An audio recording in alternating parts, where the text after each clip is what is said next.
Hey, what's up, everybody? We're here in New York's East Village, where I'm about to talk to one of my favorite musicians in the world, one of the great singer-songwriters of his generation, Bright Eyes' Conor Oberst. Now, earlier this year, Conor, along with a group of friends, including his longtime cohort, Andy LeMaster, holed away in a little studio in Mexico that they called Valle Mystico. Compiled a band called the Mystic Valley Band, and they worked on what is technically Conor's first solo record in many, many years. Now, I know what you're thinking. A lot of you probably consider Bright Eyes to be effectively, creatively, a solo project.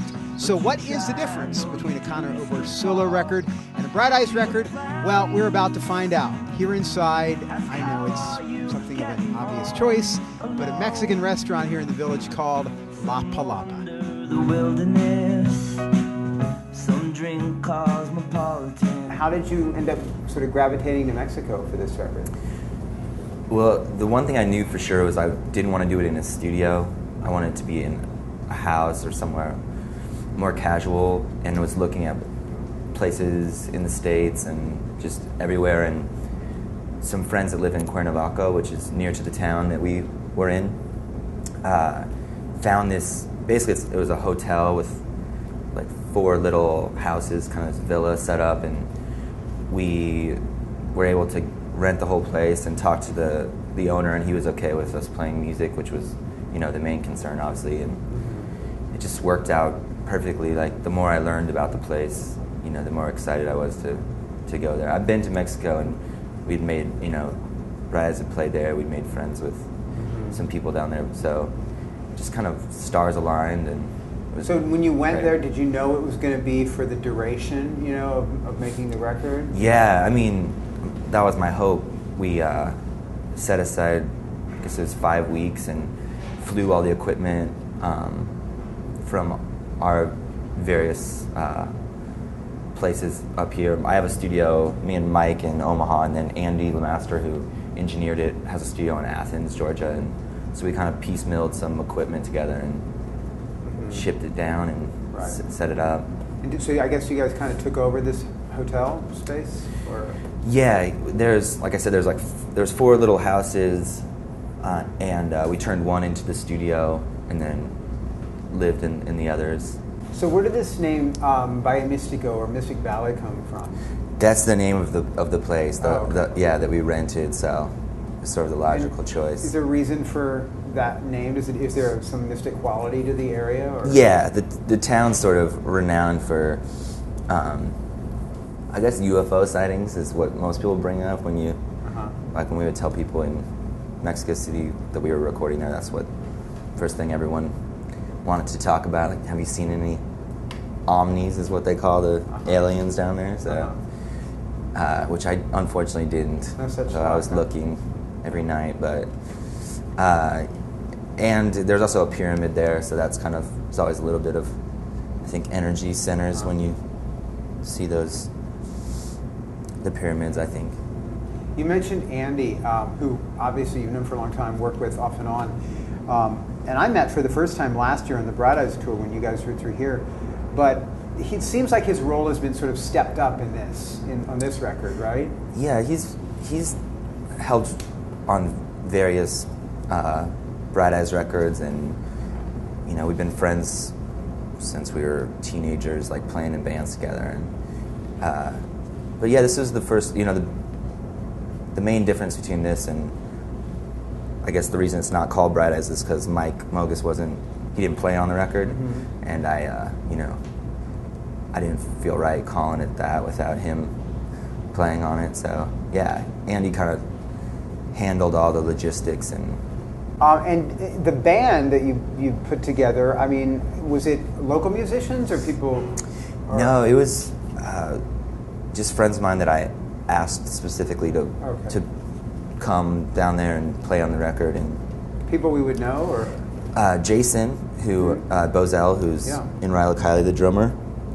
There's this guy named Nick Freitas, who's a really great songwriter, guitarist from California. Played on it. A couple guys from Birmingham, Alabama. This guy Macy Taylor played bass, and Taylor Hollingsworth, guitar player, and Nate Walcott, who's in Bright Eyes, played on some of the songs. So I guess the fundamental question when people heard that this was a Conor Oberst record is, what, how in your mind, what is the difference, between the two? Because I think to the outsider, creatively, for all intents and purposes, Bright Eyes has been a solo project. Yeah, I mean, I guess the reason is Mike and Nate. I consider it our band, and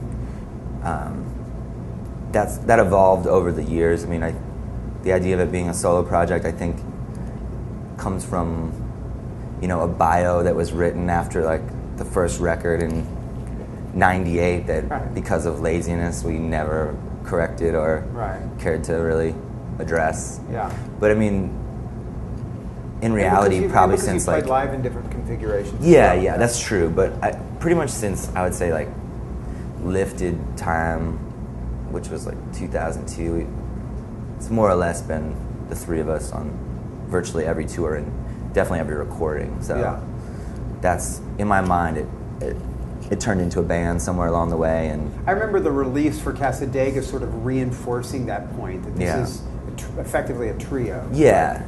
I just wanted, I guess them to get the credit they deserve, because they're a big part of what those records sound like. So Right.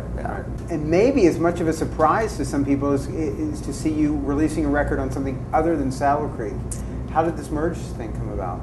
I guess it's really just born out of curiosity of, hey, I've done so many records with Saddle Creek, and obviously they're my great friends, and there was no falling out or anything like that, but the idea of stirring the pot, trying something new, just having like a fresh take on, the people that are working the record seemed exciting to me. And, I mean, I'm fortunate to be in a position where I'm not under contract with anyone, so I can do a record here or there, and it's, I guess kind of exercising the freedom to try new things. So over the last 15 years, you do sort of things on your own terms. You make records when you want. You tour pretty regularly, but not in support of the record necessarily in that sense. Videos is you're fairly late to doing that, But has this like rapidly changing, fundamentally changing, environment affected the way you go about approaching recording or getting your music out there? I guess not, and maybe that's not a good thing that we haven't adapted to the times, but to me it's still about the kind of, the music you actually make and the quality of it, and, you can knock yourself out trying to figure out new ways to promote it or, all that, but at the end of the day I just think it's, all about the way your records sound and what kind of show you put on when people come to see you, and the rest is sort of frills. Hair blowing in the hot wind, time hanging from a clothespin. There's no sorrow that the sun's not gonna help.